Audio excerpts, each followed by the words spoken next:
CM KCR ముందు చూపు వల్లే రాష్ట్రంలోని ప్రజలు 2 పూట్ల అన్నం తింటున్నారని మంత్రి జగదీష్ రెడ్డి అన్నారు. తెలంగాణ భవన్ వేదికగా మునుగోడుకు చెందిన ఇతర పార్టీ నాయకులు మంత్రి జగదీష్ రెడ్డి సమక్షంలో టీఆర్ఎస్ లో చేరారు. ఈ సందర్భంగా వాళ్లకు పార్టీ కండువా కప్పి మంత్రి సాదరంగా ఆహ్వానించారు. రాష్ట్రం ఏర్పడినప్పటి నుంచి మునుగోడు నియోజకవర్గం అన్ని రకాలుగా అభివృద్ధి చెందుతుందని, ఈ క్రమంలోనే తమ సంక్షేమ పథకాలకు ఆకర్షితులై పలువురు టీఆర్ఎస్ లో చేరుతున్నారని చెప్పారు. రైతుల కోసం కేసీఆర్ ఎన్నో గొప్ప పథకాలు తీసుకొచ్చారని పేర్కొన్నారు. రైతు బంధు, రైతు బీమా వంటి పథకాలతో రైతుల జీవితాల్లో వెలుగులు నింపారు. తెలిపారు.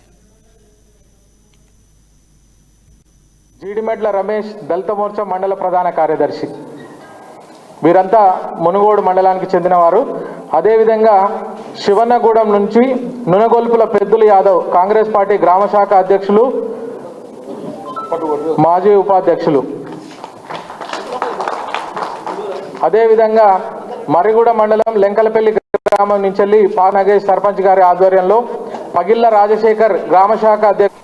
కేసీఆర్ ఇస్తున్నప్పుడు మీరు ఇవ్వట్లేదంటే కేవలం మీకు ప్రజల మీద ప్రేమ లేదు, రైతుల మీద ప్రేమ లేదు, దళితుల మీద ప్రేమ లేదు, గిరిజనుల మీద ప్రేమ లేదు, ఈ దేశ మైనారిటీ వర్గాల మీద, వెనుకబడిన వర్గాల పట్ల మీకు ఏమాత్రం సోయి లేదు అనే మాట అక్కడ ప్రజలు మాట్లాడుతున్నారు. కాబట్టి ఇవాళ కేసీఆర్ వల్ల నాకు ప్రశ్నలు వస్తున్నాయి. కేసీఆర్ చూసుకొని మా దగ్గర తిరుగుబాటు చేస్తున్నారు ప్రజలు. కేసీఆర్ వల్లనే రైతులు తిరుగుబాటు చేస్తున్నారు.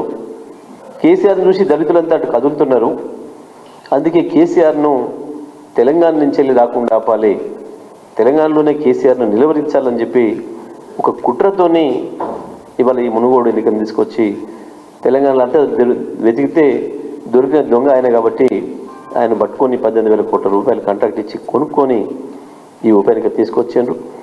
ఆ 18,000 కోట్లలో ఎంతో కొంత ఖర్చు పెట్టి నేను అక్రమంగా ఎన్నికలకు పోతా, ప్రజల అభిప్రాయాన్ని